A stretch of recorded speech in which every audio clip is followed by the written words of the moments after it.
Oh, people of the internet, it is Adam Link, Aaron, and man, what a week it has been. First of all, had to go to an advance to my college, and that took a day and a half. I had to stay overnight. It was tiring. People were nice. Excuse me. People were nice though. So it was worth it, I guess. Also, Incredibles 2. I know some of you are just like, what about Incredibles 2? You saw it. What are your thoughts? Well, I literally just saw it, and well, actually, I'm planning on doing a review of that tomorrow on Saturday, because that way I can wrap my head around everything I saw. That way I can get all my thoughts in. I'll probably do a live stream version of that, similar to how I did Solo. So yeah, look out for that. Hopefully. Before we get to our proper review, which is 300 Rise of an Empire, I got me some new movies. New being new for this collection, of course. Not new movies, because I don't feel like spending a whole bunch of money on new material. I mean, I'd like to, but I don't feel like it. So we got 4 movies here. One of them is considered good by the masses. Another one is considered mediocre, and the other 2 are just bad. So let's start. Should I go from best to worst or worst to best? It doesn't matter. Random order. So since I did Casino Royale, it only makes sense to do its sequel, and that is Quantum of Solace. This thing. And it's considered by many to be a really kind of a weak movie. I mean, Daniel Craig as James Bond is still good, but the script and all of that was bad. Well, it wasn't really bad, but just underwhelming compared to the previous movie. And the reason why is, well, actually I'll get into why. Let's just say this movie was badly timed, because there was like a writer's strike, and it really messed up the movie. It messed up a lot of movies. I mean, that writer's strike is the reason why the Justice League movie, Justice League Mortal, that was supposed to come out in 2007 or 8 or 9.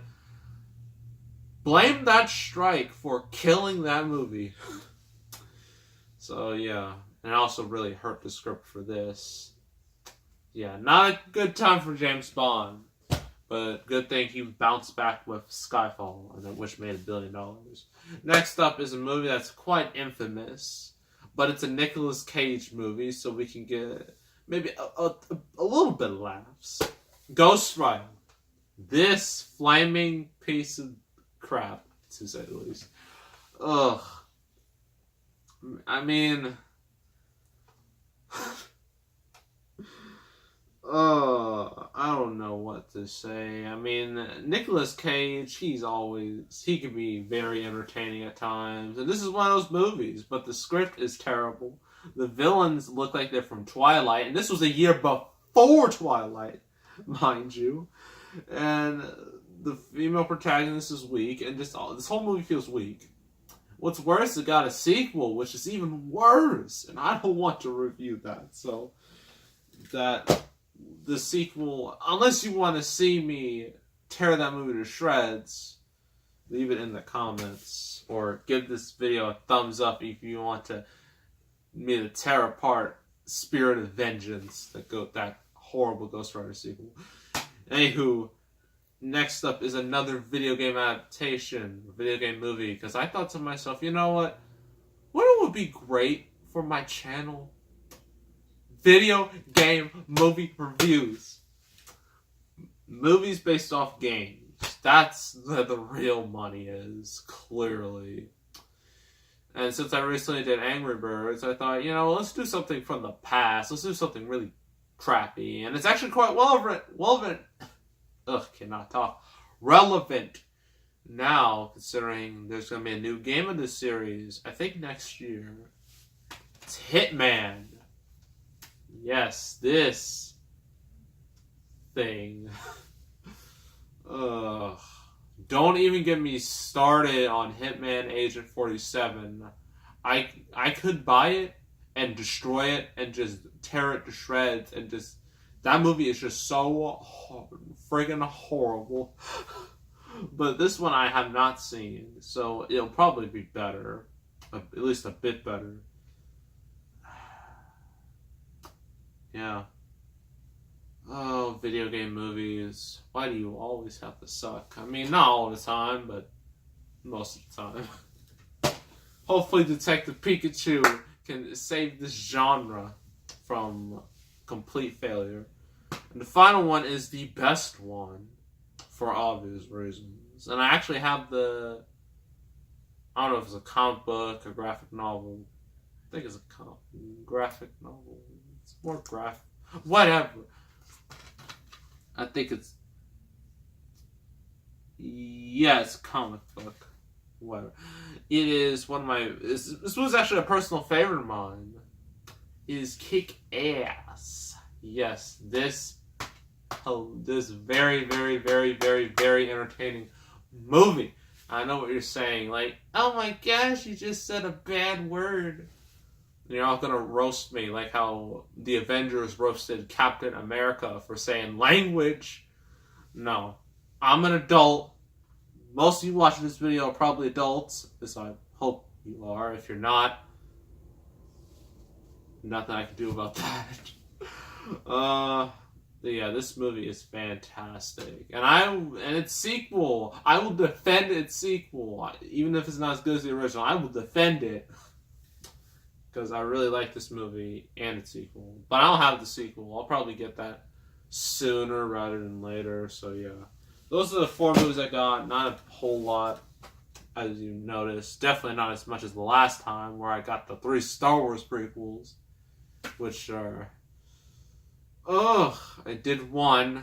I got 2 more to go. The last one won't be so bad, but the second one, oh, talk all about sand and creepiness. So anywho, yes, 300 Rise of an Empire. This is the, I don't even know, successor. It's a prequel slash midquel slash sequel. It's a weird thing.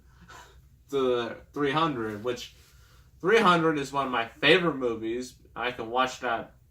I've seen it multiple times, mainly because of its, its cool visual flair. The meme.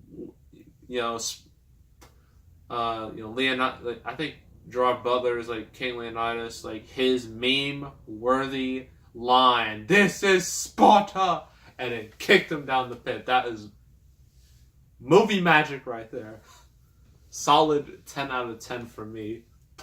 It took him 7 years to do a follow-up, and I'm like, why? 300 made like, what, 450 million? Like, when it was released in 2007, it was one of the biggest movies of the year. Like, why did they wait so long? Yeah, so, unlike the last one, this is not directed by Zack Snyder. He was busy with the DCU, which would turn out to be a complete and utter dumpster fire in the end. But people are excited about Aquaman. I still have my serious doubts. And here's the thing, I don't like hating on the DCU. I want it to succeed, but if they're gonna be stupid, I'm gonna call them out for it and just roast them because that's what they get. So this isn't directed by Zack Snyder. It's directed by some other dude. There's no Gerard Butler, which is a shame.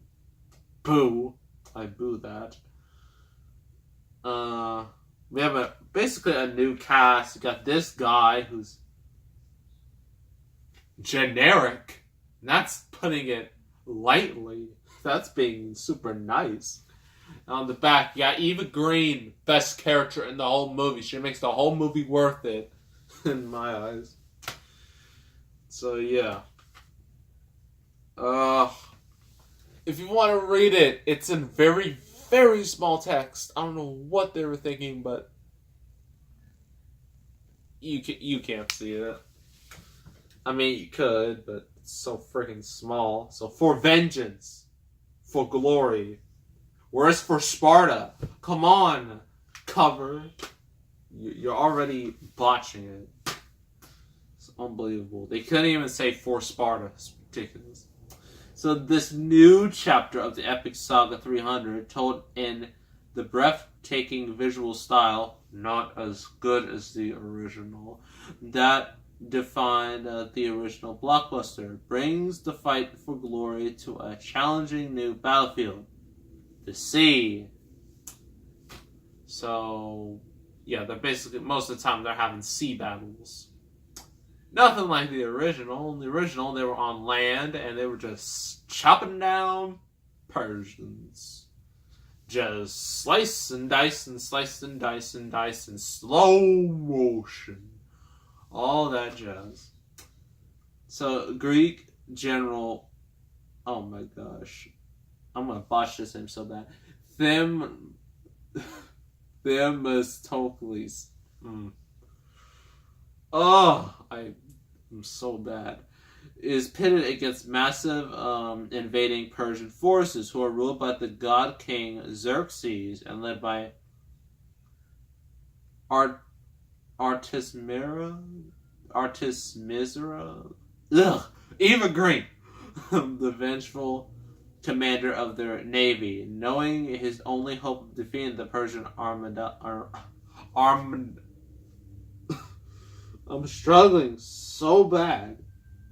This is why I really should have taken more history classes. That would have been a massive help in this situation, but whatever. Army. Basically an army. Or a series of armies. Is to unite Greece.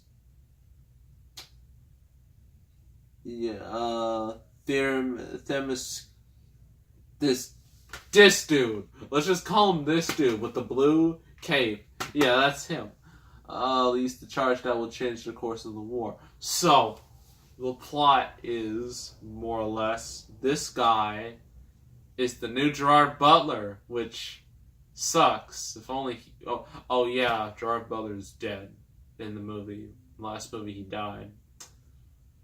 Dang it. Why did he even make a sequel to begin with if he was dead? He was like the only reason why anyone watched it. It's because his performance was just so amazing and quotable and memorable. Without him, it's just not the same. I mean, they do show him, but it's clear that's not really him. It's just like archival footage. Basically, it feels like they just spliced in footage from the original into the sequel. That's what it looks like. So, yeah. Our new bland hero and his... Well, I guess his armies... they have to beat Eva Green, who has her own armies. And she has quite the backstory, quite tragic. And you'll wonder why she's so crazy. So they're in one of the scenes, like, they're battling on seas, they're doing all this stuff, they're going in slow motion. You know, slow motion battles and whatnot. Not much real plot here. I mean, there is, but it's just kind of irrelevant, to be honest. Oh, yeah, Gerard Butler, King Leonidas, his wife, I believe, is in this, because she's still alive. I think she's in battle, too. She does some pretty cool stuff, so that's neat. So, pros and cons. Pros. Eva Green, her character... She's psychotic. Truly psychotic. Well, not really psychotic, but she's just mad and crazy. One of the things she did, spoiler alert, and it's also very gross, so if you don't want to hear this part, I suggest you shut your ears and just pause or skip part of the video. I don't care. What she does is... I I think one of her enemies or one of her own soldiers, just to show how mad she is. She like decapitates a dude, decapitates him, and then makes out with his head. If that doesn't show you how crazy she is, I don't know what she would have to do. Probably something even sicker. But yeah, that moment was stuck in my mind. The battles are pretty. They're fairly entertaining. Yeah, like what else? I guess the visual flair, while it's not as great as when Zack Snyder did it, or when I think it's the cinematographer. Who did cinematography? Oh, fun little fact. With the original 300, I believe the dude who did the cinematography was Larry Fong. He is collaborated with Zack Snyder. I think he collaborated with Watchmen. And that's one of the reasons why the action scenes in that movie were so good. And also in 300. No shaky cam! Which is okay with me. But he's not in this, and that's actually a con, but we'll get to that later. There's actually quite a lot of cons in here. Who did the music? Oh, Junkie XL! They did Deadpool, but they didn't do Deadpool 2, which is underwhelming. But the music was alright. So, cons. Our main protagonist, he is bland. He has no interesting characteristics. He is just there. Like, he's not even memorable. He is definitely no Gerard Butler. Definitely no Gerard Butler. So as I already said, Gerard Butler made 300. Like, he made that movie. Without him, it's simply just not as good. And that's what happens with, you got this guy. Also with the fight scenes, the slow motion is not as good. The blood looks so fake. So fake. My goodness, it looks like a bad video game. Like, it looks like video game blood from 2005. Okay, maybe that's being a little harsh, but you know what I mean. It's just not good. The story you don't really care about. Xerxes, you don't care about him either all that much. Yeah. This movie was just a blur. It was just mediocre, to say. It was just a mediocre movie. Nowhere near as good as the original, but not a terrible, terrible movie. So, I'm not going to be too harsh. I'm going to give it 5. Actually, 4.5 out of 10. Because this movie could have been so much better. Or, honestly, like, why did this even have to exist? I mean, 300 could stand on its own. It didn't need a follow-up of any kind. But Warner Brothers thought it would be best, so here we are. And the funny thing about this is that this was actually supposed to come out like in August of 2013, and everyone was like, why would you put it there at the end of the summer? Like, what? But they wisely moved it up to March, which is where the original took place, and yeah, just a little fact for you. 300 Rise of an Empire, I don't recommend it. Even if you like the original, I still don't recommend it. It's one of those sequels that honestly just shouldn't have existed. But that's just my opinion. Next review, Batman movie. But it's not a live-action Batman movie. Oh no, it's an animated Batman movie. And I think I've done one of those. Oh yeah. It's one of those DC animated movies. I've done a few of those before. I did the Wonder Woman, did Justice League Doom, Superman Doomsday, The Dark Knight Returns, Part 1 and 2. What else? Something else. I don't know. But this one is actually one of the more well received ones, and it's based off a pretty famous story arc like in the comics. And we are doing Batman Under the Red Hood. That'll be in the next review. So make sure to subscribe, like this video, leave a comment. I will see you all next time. And I am out.